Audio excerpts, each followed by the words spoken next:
Alright guys, TacticalRab back again today. Hope you're all doing well and enjoying your day so far. Welcome back to Valorant News and plenty to dive into today. The VCT playoffs in the North American region have kicked underway. Two massive matches going on yesterday, but also lots of drama around 100 Thieves and what exactly they're playing at with these online tournaments. Very much intrigued to your thoughts in the comment section below. Hit the like button if you enjoyed the video. Subscribe if you are new as always. I would greatly appreciate it. Really up to the channel. Thank you very much indeed for doing that. Not far away at all from 11k subs. Just love to see it. First of all, let's talk about TSM. They made a fair few moves the last 24 hours or so. Harmful is joining their academy roster, so not only have they kept their starting roster on the main squad, they're playing a lot of these online tournaments to relatively decent success as of late. They're also bolstering their academy system. TSM certainly in the news on all across the board, to be honest. Now, this also from Juvenile, the coach from a crew. TSM have actually decided to grab him over there. Interestingly enough, ShahZaM, I believe, said on stream like 2 days ago that they have a coach locked in, ready to go for playoffs. They, of course, played their first playoffs match later today, but still, they have not officially signed anyone. The rumor has it okay, Sean Gares, is he going to go there? There also was some talk about the coach from Juvenile, Kaplan as well from Ghost. Who is Sentinels going to get? I don't know, but it's not going to be Juvenile because, he's joining TSM now, so a crew that they let him go. They actually effectively leaked this, which I thought was kind of funny. They tweet out that we part ways with Juvenile as our Valorant head coach as he moves on to his new home. TSM take care of him. That was actually before TSM had even announced it, right? So usually when something like this happens, either you do it at the same time, or a crew say, okay, goodbye, and then you leave it 1 hour without saying where he's going to go, and then the new organization announces it, which is maybe a slightly nicer way to do it, but still, who cares at the end of the day? Juvenile officially joining TSM, so maybe that will indeed help them with their run as they try and qualify for Challenger Stage 2, but 100 Thieves have certainly been a big talking point, because as you can see, the TSM team right here was meant to be playing, the TSM team are still playing in the upcoming Knights tournament that is at, March 21st through to the 23rd. Now, one of the teams that was meant to be featuring in this was, of course, 100 Thieves. Certainly, you'd think that they need to play a lot of these online tournaments right now, very much struggling as of late. FaZe looks pretty good with their new roster change, a poach coming in instead of Larry Banks, and TSM, of course, been looking decent as of late as well. Really, T1 and 100 Thieves have very much been struggling as of late, and of course, 100 Thieves lost just a couple of days ago 2-0 to Saw in the Boom TV tournament, which did not look good for them by any means. Now, very interestingly enough, George Geddes comes out last night and says 100 Thieves have dropped out of this upcoming Knights tournament. The event is set to begin March 21st, as we just discussed, and apparently they'll be replaced by TSMX, which I believe is the female roster that TSM have to offer. So the reason for the dropout is unknown. So really interesting stuff. Does this imply that they might be making some sort of roster change, which is why they've decided to drop out and consider the situation, or have they just dropped out for other reasons? I don't really know, but at the end of the day, they've got roughly a month and a half, 2 months-ish to actually figure things out with this roster before they go into Stage 2. Most people would probably say, looking at this team, they don't really see all that much hope for them to actually qualify through and make it all the way. With this current roster that went 1-4, of course, they did the first 2 losses with Eccles and babybay, but against good teams. Since they went 1-2, not particularly impressive at all. Can you really see them? Okay, yes, you give it more time, maybe they get a bit better, but are they going to be anywhere near good enough to qualify for Stage 2, then to get through that and qualify for Masters again, Stage 2 Masters, then to Champions? Doesn't really seem all that likely, so maybe 100 Thieves decided, okay, enough's enough with this team, we're going to make some more moves. I don't really know, but what other reason would they have for dropping out? Of course, there could be many things going on internally or personally for some of these guys, for sure, and as I say, they've got a month and a half, couple of months or so, really, until the Stage 2 qualifiers begin in about the start of May or so, I believe, but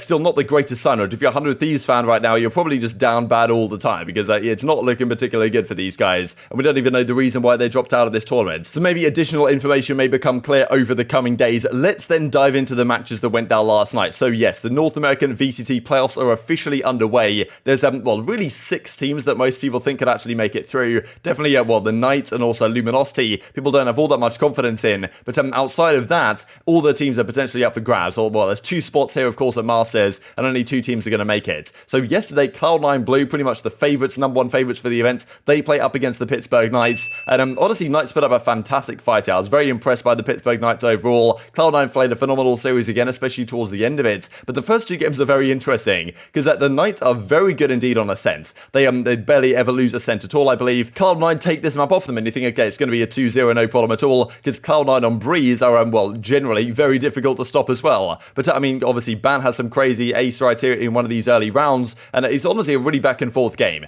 Cloud9 didn't really seem to be all that warmed up. Sometimes it can happen, right, that if you are a team like C9, you're coming in here with a load of expectation, you're coming in here against Knights thinking, okay, it's going to be an easy series, one of the weaker teams that qualifies. Of course, they were the number 1 seed in Group A, Knights were the number, whatever it was, 4 seed in Group B, B, or I'm pretty sure that was the way around it was, and therefore these guys obviously have the easiest matchup theoretically they could possibly get in the first round. You might come in a little bit complacent into this series. They go 1-1 after these first two maps, and then they close out pretty comfortably on the final map as well. So, I mean, yeah, despite Leaf doing some pretty ridiculous things, there certainly were some good moments for both of these teams. I thought Knights played better than honestly I expected them to, and Cloud9 really needed to turn up in the game 3 on the Haven to get over the line in this series. So, was not incredibly convincing, to be perfectly honest, but sometimes it happens for these teams, right? They start off, in a situation that doesn't look so great, and then they really turn it around for the rest of the tournament. But yes, their next matchup is definitely going to be more challenging. They all play up against OpTic, and even Whippy says after the first couple of maps, Vanity left V1 for this, but doesn't really age particularly well for him, because of course they go on to win the map 3 regardless. But yeah, this was not convincing. The Haven, I mean, I think Mitch, honestly, I think it was this moment really that made the game pay. Like, Mitch comes in right here,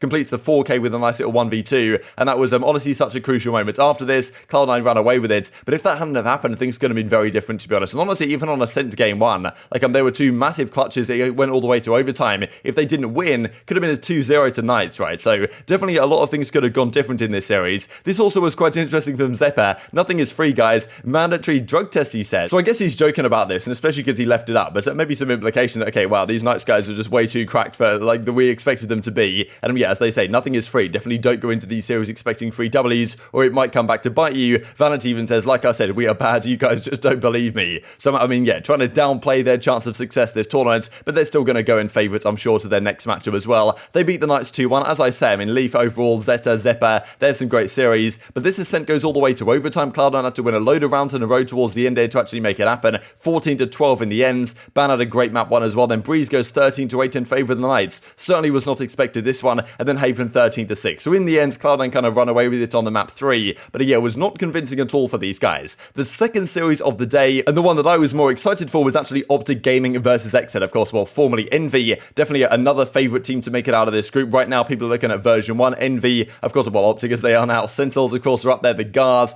Cloud9 for sure. Like, there's so many teams that can make it out. Only 2 spots is honestly kind of feels almost criminal, to be honest. There's so few spots given the talent in this region. But yeah, that's enough for a 7-2 advantage early on here for XSET. They go on to win the game 1. And then this game 2, honestly, on this ascent, got very sketchy indeed. I mean, look at this, right? I'll just share this entire clip for you guys. Just how ridiculous this is. Like, you've got this lad in the corner right here. He just jump shotted. Here he goes, Dephh. Jump shot him with the classic right click, and FNS eventually finds himself drop into the pavement. But yeah, that's a 9-8 in favour of OpTic at this point, and eventually OpTic go on to win this map. But it was not easy by any means. Like, XSET put up a great fight. OpTic certainly had to, work very hard for their victory, work very hard for their meal indeed. Goes 1-1, and then this game 3 as well really took a lot of grit and determination from OpTic, as at the start of this round, it did not look great at all. Like, of course, this is a double elimination tournament. You can afford to lose, but you certainly don't want to lose in the very first round, right? Because it puts you in a very tough position, having to win so many games in the lower brackets if you want to make it all the way through, and you're going to play some tough competition down there. There is no doubt about it. And at this point, after an ace for Crow, he was dominant this series. It's an XSET going up 4-0 on the defensive side here of Binds, and OpTic did a great job bouncing back in the next few rounds. They eventually win this map as well. But once again, a very hard-fought series in a situation that you thought, okay, OpTic were certainly favourites, XSET are very good, but I thought this might be somewhat more convincing for OpTic right here, especially in an important series like this. Dephh gets to 4K as well to make it 5-5, but yeah, after that, it's OpTic who kind of run away with it. And as FNS says, 1-2-1 versus Cryo and friends, GG, well played.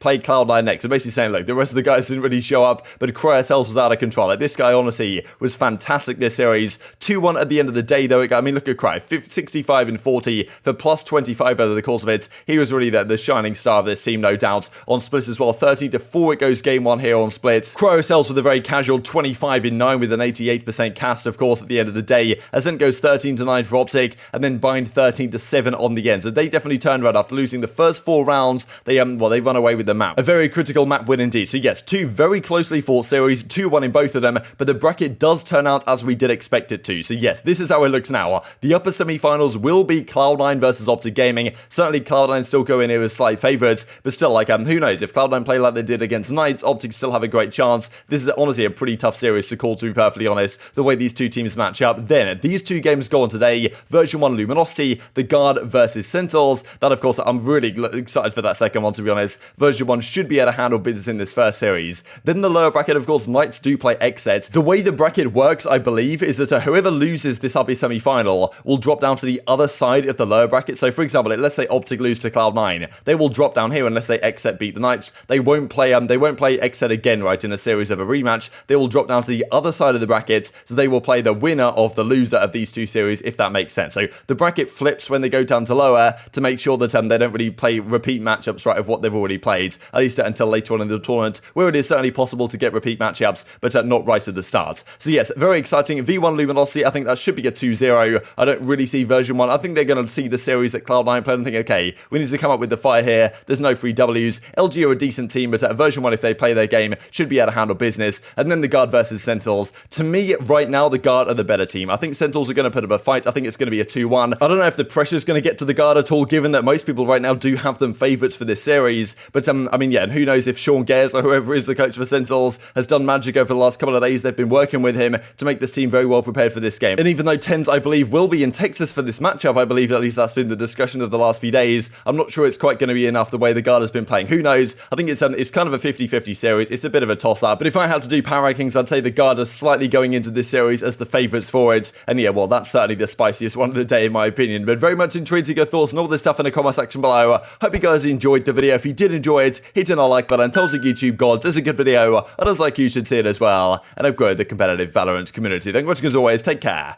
And I will see you next time. OpTic adapting it for sure. There's a spot. Camera. Oh no! Oh god. Slippery ledge there. Steph misses the timing. There it is.